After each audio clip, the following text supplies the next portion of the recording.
que dice que entró la muerte a la humanidad y se convirtió en el gran problema de toda la humanidad. Todo lo que hay, las investigaciones científicas, todo orienta hacia cómo hacemos para vencer la muerte. ¿Cómo hacemos para vencer la muerte? Hay personas que se han dispuesto a buscar el elixir de la vida. O sea, algo que se lo tomen y ya vivan para siempre. Y han andado buscando por siglos tal cosa. Todo mundo busca eso. Pero aquí nos habla la Biblia, nos dice de que la muerte pasó a todos los hombres. ¿A cuántos hombres pasó la muerte? A todos, y ahí incluye a las mujeres, a toda la humanidad. Fíjense por favor, la Biblia dice aquí en ese versículo 12, por tanto, eso quiere decir que el apóstol Pablo trae una lógica, trae un pensamiento, está argumentando algo. Fíjense, toda la epístola a los romanos es una serie de argumentaciones que el apóstol Pablo quiere transmitirnos. Y hermanos, miren, yo quisiera, a veces trato de mantenerme en el pensamiento que hace el apóstol Pablo, pero hay veces que corro porque uno quisiera ser más práctico, es decir, yo quiero algo más práctico, pero el apóstol Pablo trabaja mucho el pensamiento, trabaja mucho la manera de pensar, y entonces él viene con una argumentación desde antes, pero digamos desde capítulo 5, versículo 1, y hablando de la justificación, y hablando de que el que cree en Jesús es justificado, y eso es personal. Y utiliza en todo el capítulo 5, del versículo 1 al 11, utiliza nosotros. Tenemos paz para con Dios, tenemos el amor y la esperanza de Dios, y etcétera, etcétera. Todo habla de nosotros. Pero cuando llega al versículo 12, cambia para ellos, y dice la humanidad, ellos, y comienza a cambiar porque ahora ya no va del creyente, sino que ahora va a trabajar el pensamiento de un problema de la humanidad. La humanidad tiene un problema, el ser humano tiene un problema. ¿Cuál es el problema? Muerte. Muerte es el problema más serio que tiene el ser humano, la muerte. Y entonces, ahora el apóstol Pablo dice, por tanto, así como entró la muerte, ahora va a dar la solución. Pero así entró la muerte, ¿cómo entró? Por un hombre. Por un hombre entró la muerte a toda la humanidad. Y ahora todo ser humano muere. Todo ser humano muere. Por lo tanto, es un problema de toda la humanidad. Sea, sea chino, sea salvadoreño, norteamericano, judío, quien sea, todos mueren. La Biblia dice que todos, está establecido para todo hombre que muera. Entonces es un problema de toda la humanidad. Ninguna raza, solo porque es de tal raza, permanece, sino que todos tienen este problema. Por eso la importancia que había hablado el apóstol sobre la reconciliación. Déjeme explicar esto de separación. ¿A qué me refiero con separación? Veámoslo. Lo voy a explicar de esta manera. Cuando Adán pecó, habían dos árboles: el árbol del conocimiento del bien y del mal y el árbol de la vida. Estaban en el centro del huerto del Edén. Y entonces Dios le dijo a Adán, mira, no comas del árbol del conocimiento del bien y el mal, porque el día que de él coman vas a morir, vas a morir. Y el otro árbol era el árbol de la vida. Entonces, vino Adán, ¿y de cuál árbol comió, hermano? ¿De cuál comió? Del conocimiento de la ciencia del bien y el mal. Y entonces, ¿qué pasó con él? Murió, porque le dijo, el día que de él comas, el día que de él comas, ese día morirás. Él murió, pero no murió físicamente ahí, sino que se separó de la comunión con Dios. Por eso después él se escondía de Dios, porque se separó de la comunión con Dios. Y entonces se separó de la comunión con Dios, se separó también de su esposa, ya se escondió de su esposa y se separó del proyecto que Dios tenía. Pero miren, se separó del árbol de la vida, se apartó, comió del otro árbol y se apartó de la vida, del árbol de vida. Entonces Dios ya no le permitió que comiera más del árbol de la vida. No iba a comer de ese árbol para que no viviera y permaneciera por siempre como pecador. Entonces le quitó, digamos así, el árbol de la vida. Ese árbol de la vida después aparece en el Nuevo Testamento, y podemos decir que ese árbol de la vida es la cruz de Cristo, donde hay vida, donde el ser humano, hemos cantado esta mañana, hemos cantado que en la cruz encontramos vida, porque ese árbol era el árbol de la vida, pero el Señor se lo quita y aparta a Adán. Entonces Adán se separa de la vida, De tal manera de que podemos decir en esta hora que la muerte es separación, ya no hay vida. El instrumento, en segundo lugar, la muerte es separación. Letra B, el instrumento de la muerte es el pecado. El pecado. El versículo 13 dice, pues antes de la ley había pecado en el mundo, pero donde no hay ley no se inculpa de pecado. El instrumento que la muerte utiliza para matar es el pecado. El pecado. Primera de Corintios 15:56. Primera de Corintios 15:56. Dice de la siguiente manera, ya que el aguijón de la muerte es el pecado. Aguijón es, que dijera, como que dijéramos la espada o el cuchillo, la daga de la muerte es el pecado. Entonces, la muerte es el problema del hombre, pero la manera como la muerte hace su trabajo es a través del pecado. Entonces quiere decir que el problema del hombre ahora se centra en el pecado. El pecado, dice Romanos 6:23, la paga del pecado es muerte. Entonces, el hombre se preocupa por la muerte, pero el hombre no se preocupa por el pecado.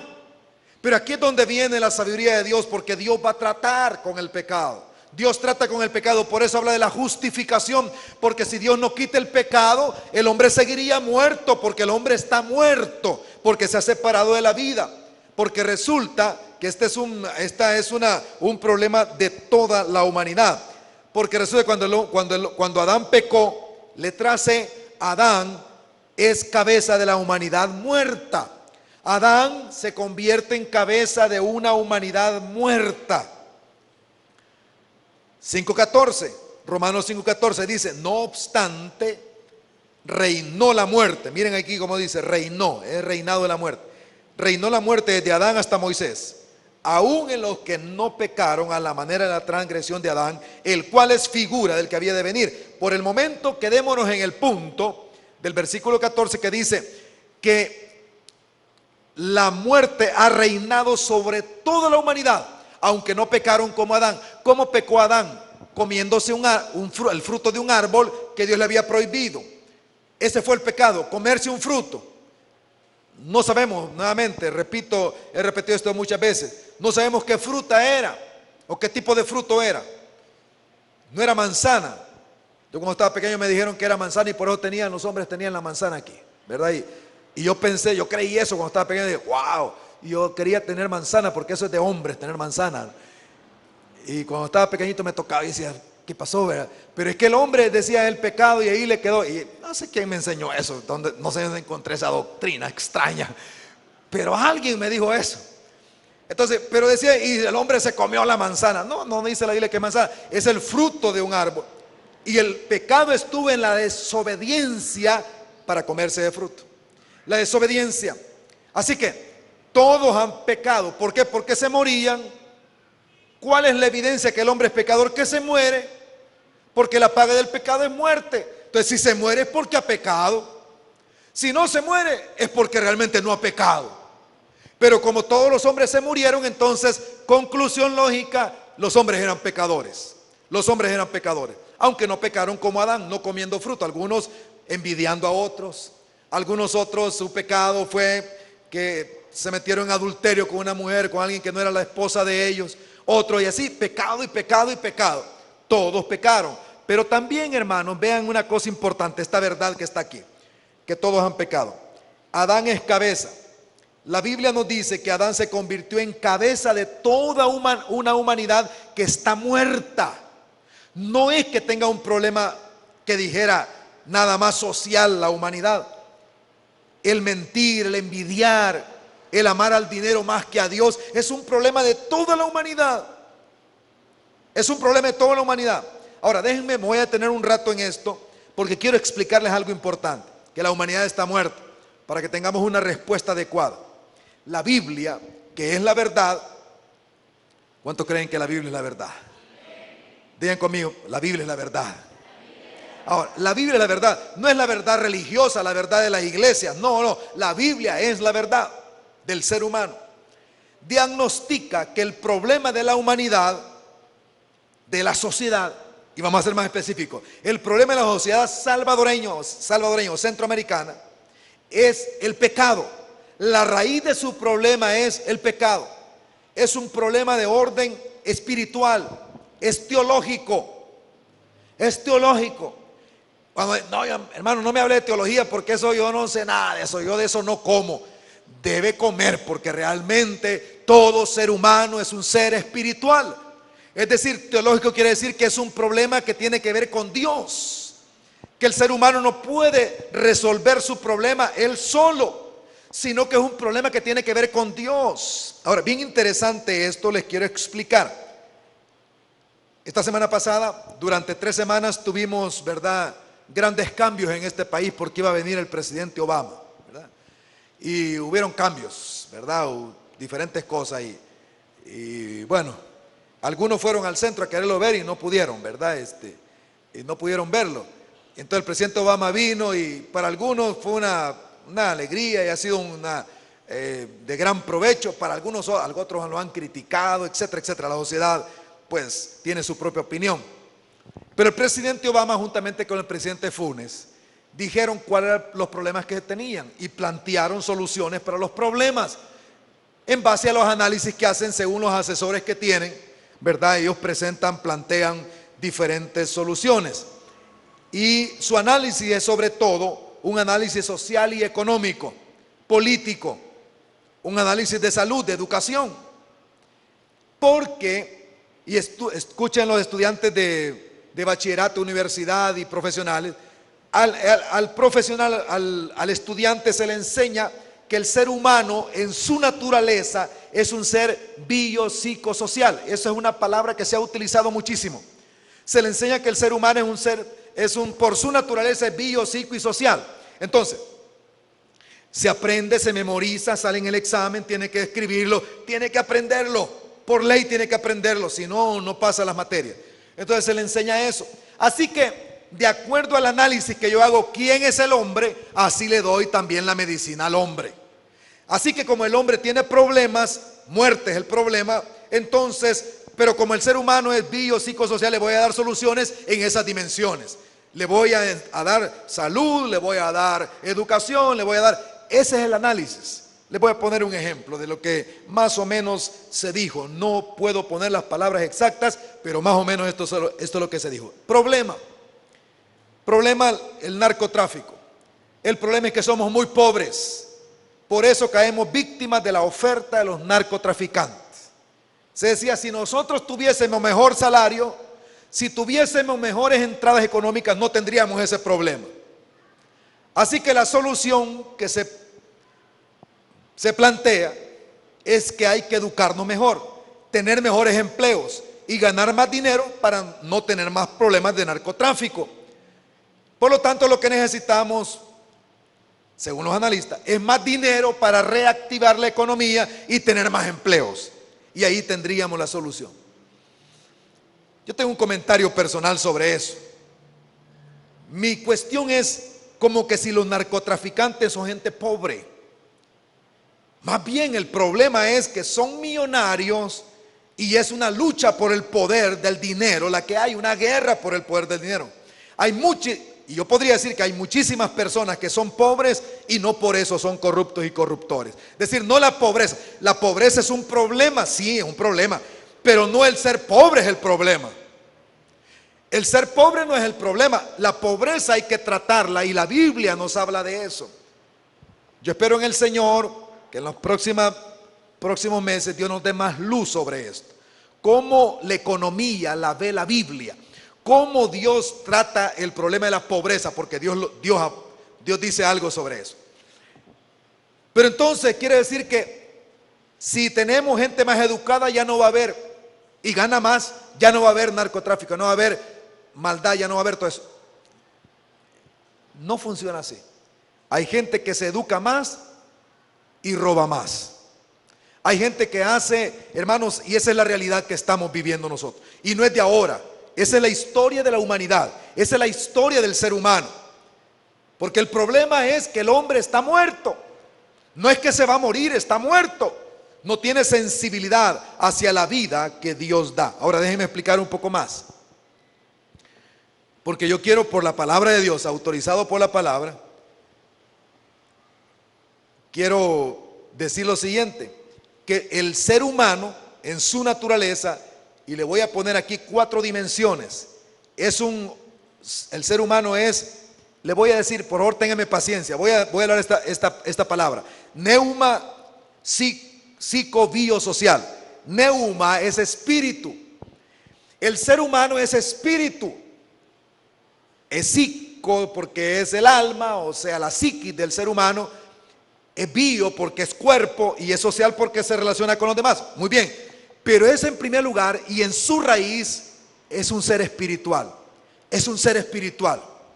Por lo tanto, si vamos a ir al problema del ser humano y las sociedades van a encontrar el camino correcto para solucionar los problemas, tienen que analizar al ser humano como un ser espiritual, un hombre de fe. Un hombre de fe. El ser humano es un hombre de fe. Diga conmigo, el ser humano es un hombre de fe. Es un hombre de fe, o sea, tiene fe en algo o en alguien, pero tiene fe. Aún los que dicen que son ateos, tienen fe, tienen fe. Solo hay que analizar a dónde está la fe, pero tienen fe en algo, en alguien. Entonces, la sociedad tiene que analizar en quién está creyendo, en quién está confiando. Y eso es importantísimo. Yo quiero plantear este problema que dije desde la perspectiva bíblica. Le voy a plantear así. ¿Cuál es el problema en cuanto a esa área que estamos hablando de las drogas y todo eso lo que hay hoy en día? El problema es que el hombre es pecador, por lo tanto es codicioso. Y entonces los narcotraficantes, lo que sean, estoy poniendo ese ejemplo, pero hay otros más, explotan la codicia y la falta de amor hacia el prójimo y ofrecen siempre un poco más de dinero a las personas para mantenerlas esclavizadas. Es cuestión de eso, es codicia. Te voy a ofrecer un poco más y lo obtenés más fácil y ya, lo podés hacer rápido, eso rápido lo haces. Tú necesitas dinero rápido, fácil, hacerlo rápido y fácil. Entonces, ¿cuál es el problema? Que el hombre, miren, muerte, ok, pero lo único, la gente dice, sí, tenemos un problema de muerte, un problema serio, pero nunca pasan por el punto del pecado. Porque como no consideran que el hombre es un ser espiritual, nunca consideran el pecado. El hombre es codicioso. El hombre es codicioso. Y aunque el hombre se eduque, sigue la codicia en el corazón. La codicia está ahí porque la educación no quita la codicia. Porque la educación no quita la avaricia. Así que, ¿cuál sería una propuesta de solución? Digamos esto. Es un poco larga, pero yo les pido un poco de paciencia. ¿Cuál sería la solución bíblica? Que los hombres acepten que son pecadores y crean en Jesucristo para ser nuevas criaturas que pueden vencer el pecado. Todo comienza por ahí. Que los hombres acepten que son pecadores y que crean en Jesucristo para ser nuevas criaturas que pueden vencer el pecado. Que se eduquen dentro de una cosmovisión cristiana basada en las Sagradas Escrituras, lo cual incluye una economía basada en la propiedad delegada y en la mayordomía responsable de la creación, en el arte como una expresión de la creatividad divina, en la política como una vocación de servicio cristiano y en una convivencia social basada en la solidaridad cristiana y humana. Si esto hiciéramos, hermano, comenzando por un punto, el hombre es pecador. Hermano, esto es mala palabra para mucha gente. Y es ahora el tiempo cuando se comience a escuchar esta gran verdad. Dios determina que el problema del hombre no es solamente cuestión social, psicológica o política, es cuestión del pecado espiritual. El hombre necesita un cambio desde su ser más interno. Jesús dijo, lo que es de la carne, carne es. Lo que nace del espíritu es lo que verdaderamente cuenta. Cuando alguien nace del espíritu, nace de nuevo, su vida comienza a cambiar. Por lo tanto, es importante que nosotros nos demos cuenta de que hay que tratar el problema en su raíz, el pecado. ¿Quién puede quitar el pecado? Hemos cantado esta mañana, lo hemos cantado, lo hemos danzado, lo hemos celebrado.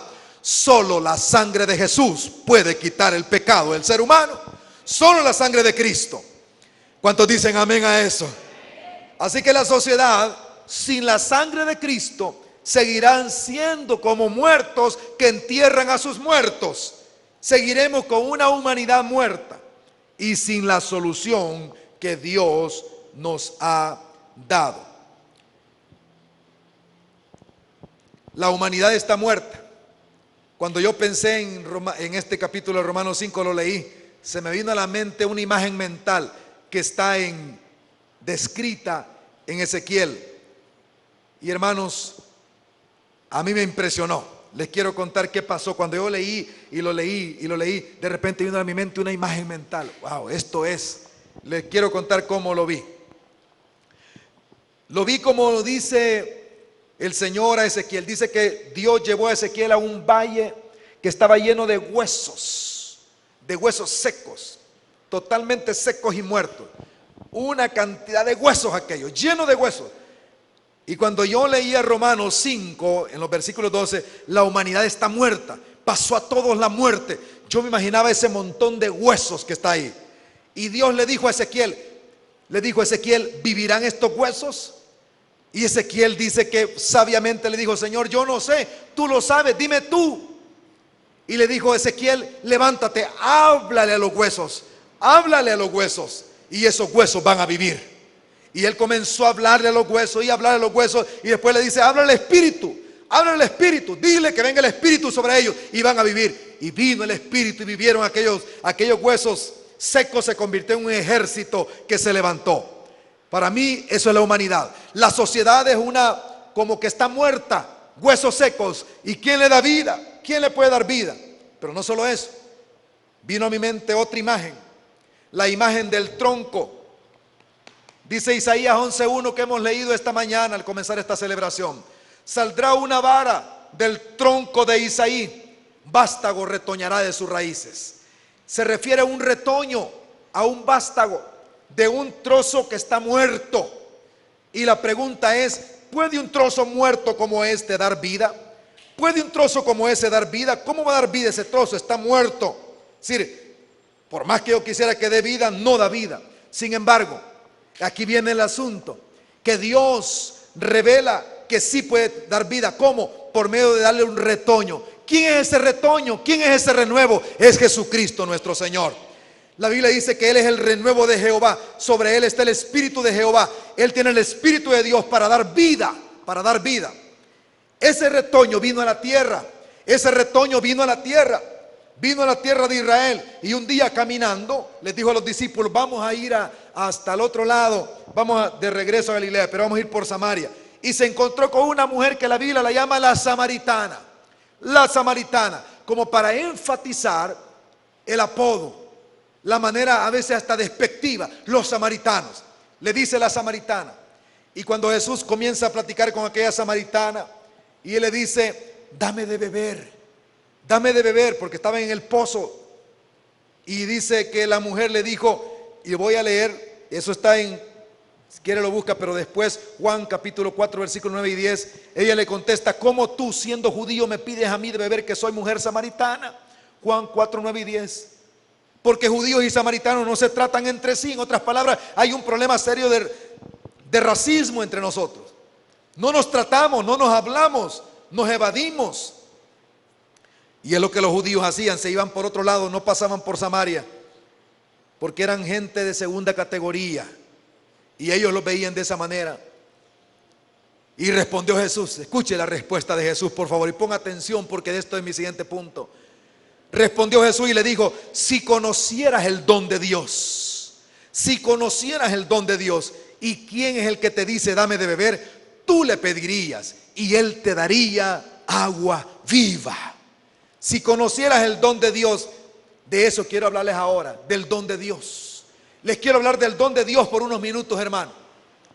Escuchen, hermano, el don de Dios es vida. El don de Dios es vida. Y hermanos amados, esta mañana, mientras estamos aquí escuchando, quiero que usted pueda decir, Señor, ilumíname de qué estoy hablando, ilumíname qué es la vida, pues. ¿Qué es la vida? Jesús dijo un día, miren, dijo, la vida no consiste en la cantidad de bienes que la gente posee. La gente piensa que poseyendo más cosas tienen más vida. Ahora sí, esta Semana Santa sí que la voy a disfrutar, va a ser pura vida, pura vida. Voy a comprar esto y lo otro y aquí y allá, pura vida. Y Jesús dijo, no es por las cosas que tienes vida. Eso no es la vida. Eso no es la vida. Y es interesante cómo Jesús define, contrasta muerte con vida. Y aquí es el don de Dios. Si conocieras el don de Dios. Yo quiero esta mañana decirles, por favor, pedirles que le digan a un hermano que tiene cerca, hermano, y pregúntele, ¿conoce usted el don de Dios? Pregúntele, ¿conoce usted el don de Dios?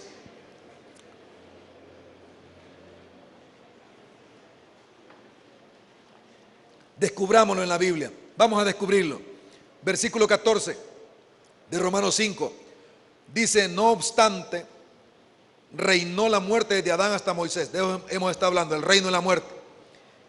Y ahora vamos a hablar del don de Dios. Aún en los que no pecaron a la manera de la transgresión de Adán, el cual es figura.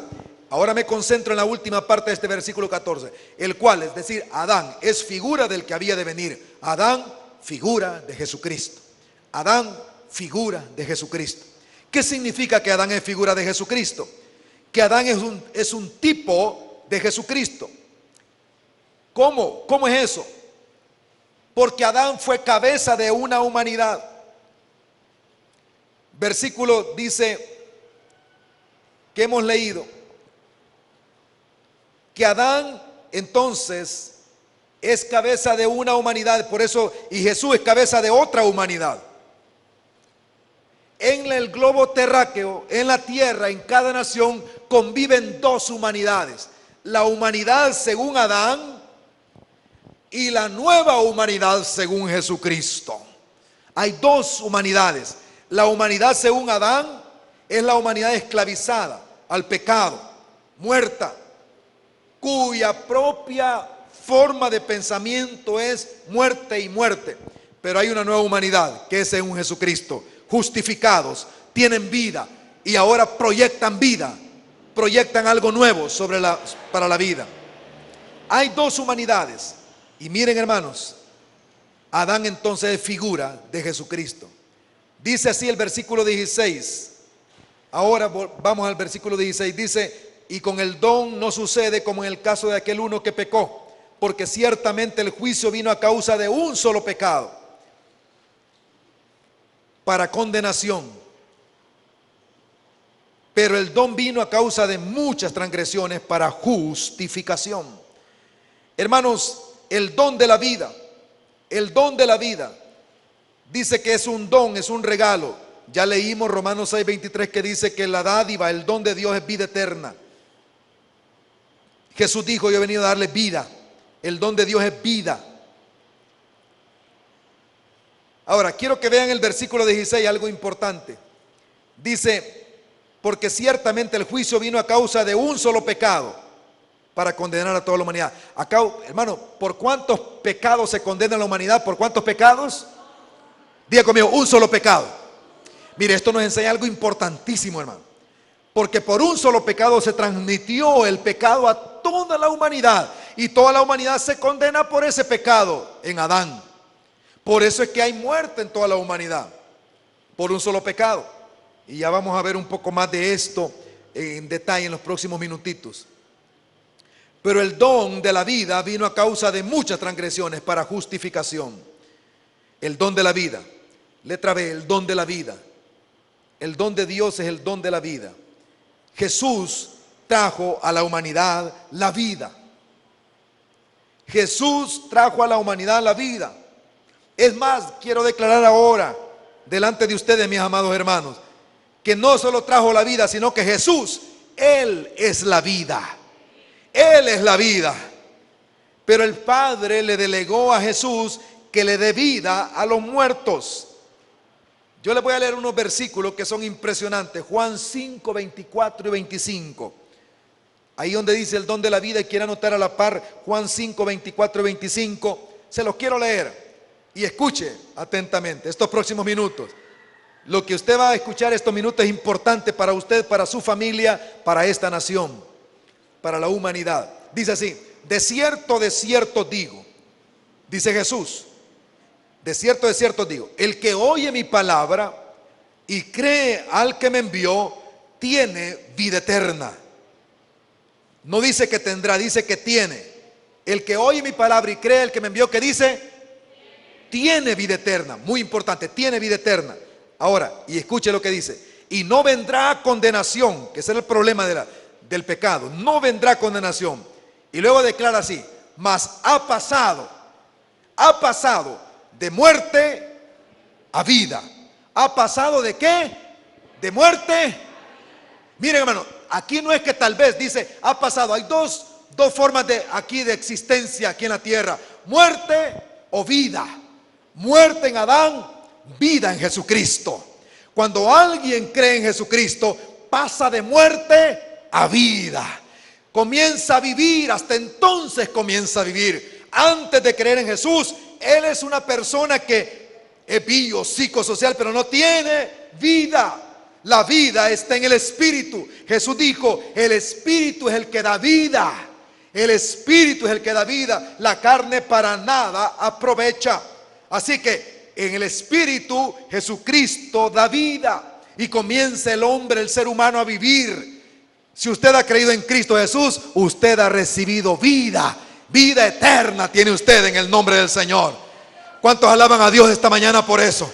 Decir: gracias porque tengo vida, Señor. Aleluya. Ahora, ¿qué significa esto? Esto es algo importante.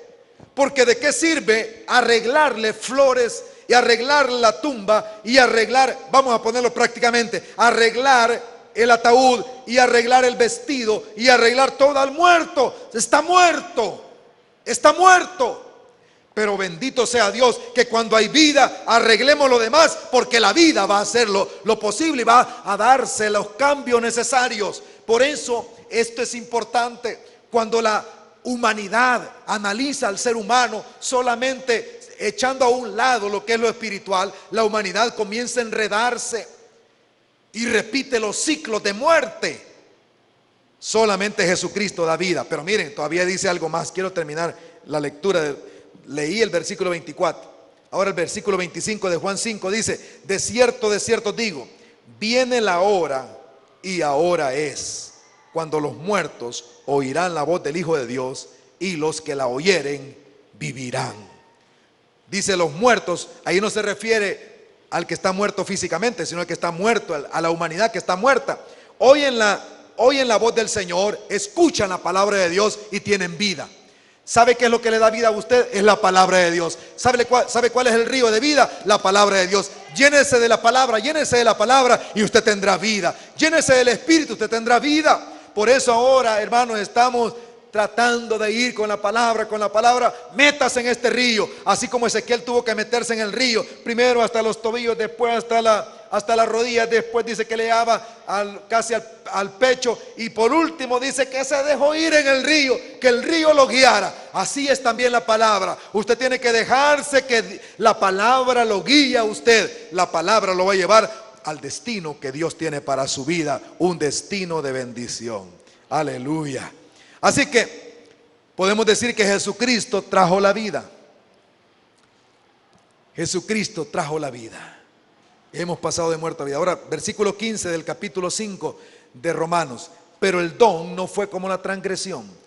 Porque si por la transgresión de aquel uno murieron los muchos, o sea, todos los seres humanos, abundaron. Diga conmigo, abundaron. Wow, qué palabra más hermosa. Romanos 5:15. Qué palabra más hermosa. Abundaron. Abundaron mucho más para los muchos la gracia y el don de Dios por la gracia de un hombre. ¿De quién, hermanos? De Jesucristo. Así que el don de la vida vino por medio de Jesucristo. El don de la vida vino por medio de Jesucristo. Sin Jesucristo la humanidad está muerta. Solo con Jesucristo hay vida, y vida en abundancia. De Él tomamos todos, gracia sobre gracia, dice Juan. De Él tomamos todos. Ahora, déjenme, hermanos, por un momentito hacer unas preguntas así específicas, hermano. ¿Conoce usted el don de Dios? Si viniera Jesús y le dijera: si conocieras el don de Dios. Usted podría decir, yo lo conozco, el don de Dios. ¿Conoce usted el don de Dios? Porque dice Jesús, ¿cuál es la prueba que alguien conoce el don de Dios? Le digo a Jesús, si conocieras el don de Dios, si lo conocieras, me pedirías agua a mí y yo te daría agua viva. ¿Cuál es la manifestación de alguien que conoce el don de Dios? Que le pide agua viva a Jesucristo, que va a Jesús, que se acerca a Jesús para recibir de Él, que para Él Jesús es el que lo satisface, que lo llena, que lo alimenta, que le da a beber, que le da vida. O sea, el que conoce a Jesús, el que conoce el don de Dios, se abre el apetito de conocerlo más y más a Jesús. Se abre el deseo de beber más del Señor. ¿Cuántos dicen amén a eso? ¿Sabe por qué estamos aquí? Porque queremos conocer más al Señor. Hermano, escúcheme, quiero decir esto. Su satisfacción en la vida no está en otra persona, está en Jesucristo el Señor. Tiene que estar satisfecho. Si Jesús no lo satisface a usted, no lo satisface a usted, nadie lo va a satisfacer. Si Jesús no lo satisface a usted, nadie lo va a satisfacer. No habrá música, no habrá dinero, no habrá persona, no habrá familia, no habrá hijo, no habrá esposo. Nadie lo va a satisfacer. Porque cuando Jesús nos satisface, entonces sí podemos encontrar satisfacción en otras personas. Porque solo Jesús satisface el alma del ser humano. Él llena el espíritu del ser humano. Otro ser humano no puede llenar mi espíritu. Solo Jesús puede llenar mi espíritu. Y mi necesidad es espiritual. Yo debo entender esta gran verdad para ser lleno de esto. Ahora, si usted conoce el don de Dios y usted dice, tengo más sed del Señor cada vez, conozco más a Dios y me encanta la palabra y bueno, estoy conociendo más a Dios. Si usted está en esto, usted está en el reinado de la vida. Y este es mi tercer punto, el reinado de la vida. Usted ha entrado al reinado de la vida. ¿Y qué significa el reinado de la vida? Ya vimos el reinado de la muerte. Vimos que Dios ha dado su don, es la vida en Cristo. Cristo es el don de Dios. Él es la vida y Él da la vida. Ahora, ¿qué es el reinado de la vida? Versículo 17. Es reinando en vida. El reinado de la vida quiere decir reinar en vida. Versículo 17, lo tomo literalmente del versículo 17. Pues si por la transgresión de uno solo reinó la muerte, hasta aquí hemos visto esto, mucho más reinarán en vida. Es reinar en vida. Así que escriba reinando en vida. Reinando en vida. Reinarán en vida por uno solo, Jesucristo, los que reciben la abundancia de la gracia y del don de la justicia. Ahora déjenme explicar por un momento esto, hermano. Vamos así unos minutitos porque yo sé que el calor ya arreció, ¿verdad? El calor ya arreció. Pero ¿cuántos pueden decir gloria a Dios a esta hora? A pesar del calor podemos decir gloria a Dios. Miren, hermano, déjenme explicar un momentito. Dice el Señor de que así como en Adán reinó la muerte, los que vienen a Cristo aprenden a reinar en vida. Aprenden a reinar por la vida que han recibido. Aprenden ya no a ser esclavos. En Adán son esclavos. En Cristo aprenden a ser reyes. En Cristo son reyes. En Adán son esclavos del pecado. Pero en Cristo se convierten en reyes y en sacerdotes. Y ahora tienen que aprender a reinar ahora. Están desarrollando su reinado. ¿Qué significa? Reinar sobre el pecado. Reinar sobre sobre las codicias. Reinar sobre la avaricia, reinar sobre la ira, reinar sobre el enojo, reinar sobre el adulterio, reinar, tiene que ver con reinar. Entonces está aprendiendo a reinar. Ahora fíjense que ese reinado solamente es por medio de Jesucristo nuestro Señor. Nadie puede dominar el pecado si no es por Cristo el Señor. Él tiene que ser el que esté dominando nuestra vida. Pero ahí hay una condición bien interesante. La condición que da el versículo para poder reinar es algo revelador. Mire lo que dice. Los que reciben la abundancia de la gracia y del don de la justicia. ¿Quiénes pueden reinar? Los que reciben la abundancia de la gracia y del don de la justicia. Ahora, usted no va a reinar nada más tomando decisiones. Yo hoy sí, yo voy a ir a la congregación y no pierdo ni un solo culto, hermano. Y en la semana siguiente, ¿y qué pasó, hermano? Ay, es que viera, hermano, es que no me sentía bien, hermano, viera que... Y así como tomando determinaciones. Hay que tomar decisiones, por supuesto que sí, pero no es la determinación la que le da la victoria a usted contra el pecado. Esta vez si no peco y no me enojo y no me enojo y no me enojo, y le dice en la casa: hiciste tal cosa, hijo. No, papi, otra vez. Yo no me enojo, no me enojo, no me enojo, pero no me tengo que enojar. Y usted ya está que explota, ¿no? Y usted dice: pero no me tengo que enojar. Y al fin ya dice: es que no puedo porque vos no me permitís, vos me enojás. No sé cuántos son enojados en esta congregación. No sé cuántos son enojados. ¿Cuántos hermanos son enojados? Yo veo a todos, los veo bien contentitos, pero hermanos, los veo bien alegritos, así como estoy yo, bien alegre. Entonces resulta que no podemos dominar y nos decidimos hoy sí, ya nunca más. ¿Sabe qué es lo que necesitamos? Con humildad ir al trono de la gracia y recibir gracia de Él. Porque, hermano, las leyes no nos dan victoria contra el pecado. Solamente la gracia nos da victoria contra el pecado. Cuando Él nos da gracia, tenemos victoria contra el pecado. Reciba, hermano, aprenda a recibir, aprenda a estar en la presencia de Dios para recibir la gracia de Dios, para recibir y recibir. Y usted diga: Señor, gracias porque con tu poder yo sé que voy a vencer y voy a seguir adelante reinando. Aleluya. Letra B: el reino de la vida es por la justicia de Jesucristo. Versículo 18, acá terminamos. Así que como por la transgresión de uno vino la condenación a todos los hombres, de la misma manera, por la justicia de uno vino a todos los hombres la justificación de vida. La justificación de vida. Así que el reino de la vida es por la justicia de Jesucristo. No es por mi justicia ni por su justicia, es por la justicia de nuestro Señor Jesucristo. Gloria a Dios por eso. Y el reino de la vida también es por la obediencia de Jesucristo. Versículo 19: es por la obediencia de Jesucristo. Porque así como por la desobediencia de un hombre los muchos fueron constituidos pecadores, así también por la obediencia de uno los muchos serán constituidos justos. Ahora déjenme, hermanos, ya casi terminando mis comentarios de este mensaje. Escúcheme, Pablo está en estos versículos haciendo un contraste. Los contrastes son gracia, pecado; condenación, justificación; desobediencia, obediencia. Y luego dice gracia, o más bien habla de pecador y justo. Y luego habla del reino de muerte y el reino de vida. O sea, todos esos contrastes hace aquí. Y es la Biblia que nos habla para darnos claridad de qué consiste cada cosa. Así que el reino de la vida es por la obediencia de Jesucristo. La desobediencia de Adán nos constituye pecadores, la obediencia de Cristo nos constituye justos. Letra D: el reino de la vida es por la gracia de Jesucristo. Es por la gracia de Jesucristo. Wow, esto es hermoso. El reino de la vida es por la gracia de Jesucristo. 5:20 dice: pero la ley se introdujo para que el pecado abundase.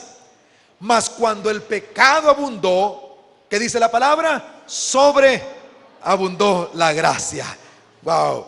Así que me pregunto, si en esta sociedad salvadoreña que parece un tronco muerto como este, que parece un tronco muerto, llena de pecado, está muerta, ¿puede sobreabundar la gracia? Sí puede sobreabundar. ¿Cómo va a sobreabundar? Cuando los profetas de Dios, los que Dios ha levantado en el siglo XXI, usted, hermano, hermana, cuando usted le diga a otro: mire, hermano, quiero decirle, o mire, su amigo, quien sea, que usted le hable a los huesos secos de que solamente Cristo da vida, que hay muerte sin Cristo y que solo Cristo da vida. Ojalá que se escuche este mensaje de vida en la universidad, en los colegios, en las oficinas, en los talleres, en las calles, en los vecindarios, en nuestras reuniones. Que Dios nos dé la gracia de que se escuche que solo Jesús da vida y vida en abundancia. Aleluya, que así sea hecho, que así sea hecho por la gracia.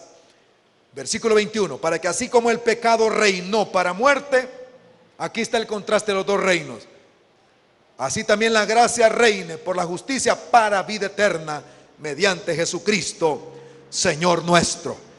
Así es que En este país de El Salvador, ante el gran desafío que tenemos del reino de la muerte, nosotros tenemos que decir quién va a triunfar, el reino de la muerte o el reino de la vida. Aquí estamos para decir el reino de la vida va a triunfar sobre la muerte, porque sabemos de que Cristo es mayor, porque Cristo tiene un nombre más alto que todo nombre, su nombre más alto. Aleluya. Conclusiones de este mensaje. Número 1, la vida no consiste en la cantidad de bienes que se posee. La vida no consiste en la cantidad de bienes que se posee. Así que, hermanos, si tiene usted sustento y abrigo, alégrese por eso. Dele gracias a Dios porque tiene sustento y abrigo. ¿Cuántos dicen amén a eso? Quitemos la codicia, que Dios arranque esa codicia. Digamos: Señor, yo sé que si tengo sustento y abrigo, lo tengo todo. Bendito sea tu nombre. Adelante, porque tengo la vida. Ay de aquel que tiene cosas y no tiene la vida. Segunda conclusión: la humanidad está muerta como pago del pecado. La humanidad está muerta. Nuestra sociedad está muerta. Y no es para condenarla, es para darle la palabra de vida. Tercera conclusión: la vida es integral. La vida es integral. Es neuma, psico, biosocial. Es decir, es espiritual, es psicológica. Por eso muchos van al psicólogo que les ayude, pero no es psicológica nada más. Es espiritual. Es espiritual. Es también física, por eso se habla de bio. Y es social por las relaciones. Así que la vida es integral. Pero también debo de decir la siguiente conclusión: Jesucristo es la vida. Diga conmigo: Jesucristo es la vida. Aleluya. Si tenemos a Cristo, tenemos vida. El que tiene el Hijo de Dios tiene vida eterna. El que no lo tiene, no tiene vida. Entonces quiere decir que usted tiene a Cristo, tiene la vida. Y no importa si usted llega a ser, hermano, mire, si usted llega a ser como un tronco viejo como esto, tenga confianza que de usted va a surgir la vida nuevamente, porque Cristo está en usted. Cristo está en usted.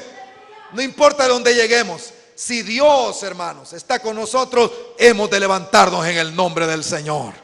Aleluya. Aleluya. Por último, la otra conclusión es: solo por la fe en Jesucristo y su obra tenemos vida abundante o eterna. Aleluya. Dos aplicaciones rápidas y terminamos. Hermanos, pensemos en una persona en esta semana a quien le podamos anunciar el evangelio para darle vida, para ofertarle esta vida que Dios da.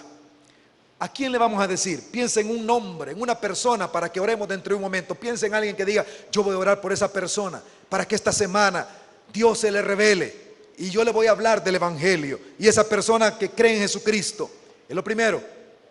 La segunda cosa que quiero pedirle es que pensemos en los niños. ¿Por qué no pensar en los niños?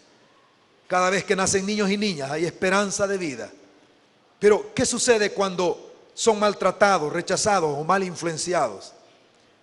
Tenemos esta semana la oportunidad de orar, hermano, en nuestra cadena y también en nuestros hogares. Oremos por la niñez. Oremos por la niñez. En primer lugar, oremos por niños y niñas que han sido abusados en este país. Niños y niñas que han sido abusados y abusadas en este país. Oremos por ellos. Hay tantos niños que, hermano, miren, usted no sabe el efecto negativo que produce un niño que llega hasta grande con una violencia y un resentimiento en su corazón. Oremos por ellos. En segundo lugar, oremos por el proyecto FANA. Es de familias que adoptan niños y adolescentes temporalmente. Familias que puedan adoptar a niños que vengan con esos daños y puedan adoptarlos para que podamos apoyar esa situación que se da en este país. Niños que llegan al ISNA. Y en tercer lugar, oremos por el campamento infantil Creciendo como Jesús. Que Dios se revele a nuestros niños, que Dios les bendiga, que Dios les dé vida, que ellos puedan crecer en Cristo. Anote estas peticiones, acuérdese de estas peticiones y oremos para que Dios sea glorificado. Quiero terminar orando, hermanos, porque Dios se glorifica en los mercados de nuestra capital. Que Dios se glorifique en los mercados de nuestra capital. Que Dios bendiga el trabajo que se hace en los mercados, y que toda maldad levantada en contra de las personas que ahí venden que venden honestamente sea detenido en el nombre de Jesús. Que podamos en el nombre del Señor orar, ¿verdad?, por esta situación. Así que vamos a orar. Quiero pedirles que oremos. ¿Quieren ponerse de pie un momento? Vamos a orar. Vamos a terminar orando al Señor, exaltándolo, porque Él es digno de ser adorado y también Él oye nuestro clamor. Así que por favor acompáñenme a esta oración. En primer lugar, si usted tiene una persona a la cual le va a compartir de Cristo, le va a compartir el Evangelio, le va a decir que Jesús es vida, le va a compartir de Jesús, yo quiero que lo piense y diga: Señor, dame la oportunidad, dame el valor para compartir de tu Evangelio con esta persona. Dame el valor para compartir la palabra. Y en el nombre de Jesús, que esta semana yo le pueda compartir a él. En el nombre de Jesús. Pero también esta mañana oramos por los niños que han sido abusados, las niñas que han sido abusadas. Ten misericordia de ellos y ayúdanos, Señor. Danos victoria para que podamos desarrollar este ministerio de familias que reciban niños y niñas abusados y abusadas. Para que podamos ser solución. Levanta esas familias. Danos sabiduría. Danos valor también para poder hacer este tipo de adopción temporal, Señor. Oh Dios, en los próximos días estaremos trabajando en esto. Te pido que desde ya prepares a las familias para que puedan hacerlo. También te rogamos por el campamento infantil, que tú te reveles a nuestros niños y a nuestras niñas, que los bendigas. Desde ya oramos para que los bendigas abundantemente.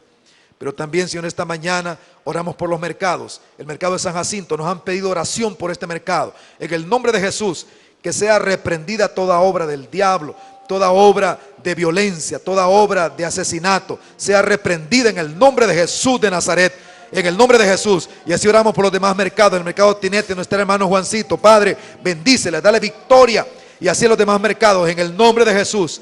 Ayúdenos, Señor, a que podamos ver que resurja esta sociedad, en el nombre de Jesús de Nazaret.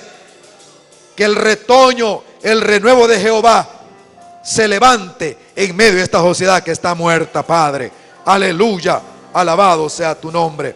Aleluya. ¿Por qué no le cantamos al Rey este canto, hermanos? Y le decimos que Él es nuestra vida. El Señor es nuestra vida. Cántelo, cantémoslo al Señor. Aleluya. Solo tú, para mí.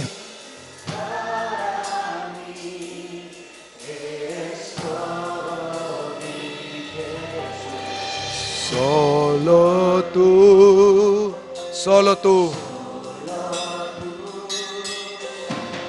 para mí eres todo. Solo tú, aleluya.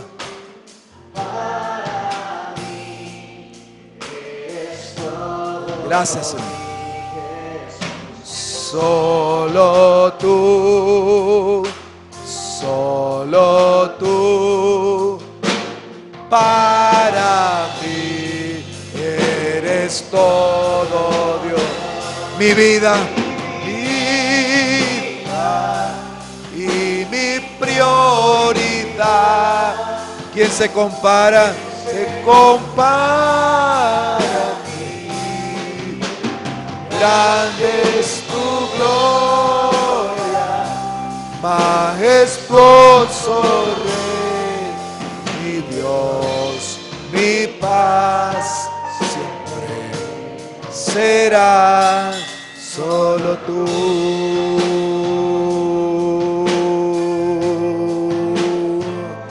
Aleluya. Gracias, Señor. Gracias, Señor. Una vez más. Solo tú,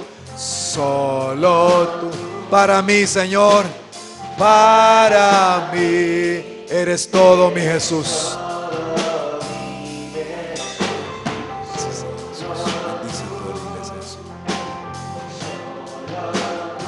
Para mí eres todo, Dios. Y mi prioridad, ¿quién se compara a ti? Grande es tu gloria.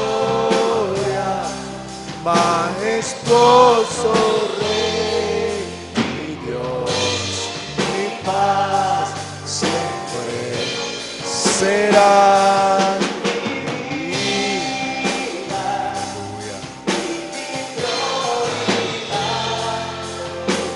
Quien se compara.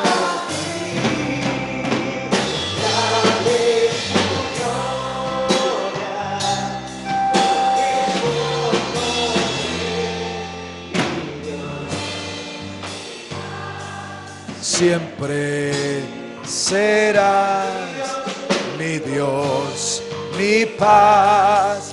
Siempre serás mi Dios, mi paz. Siempre serás solo tu Rey.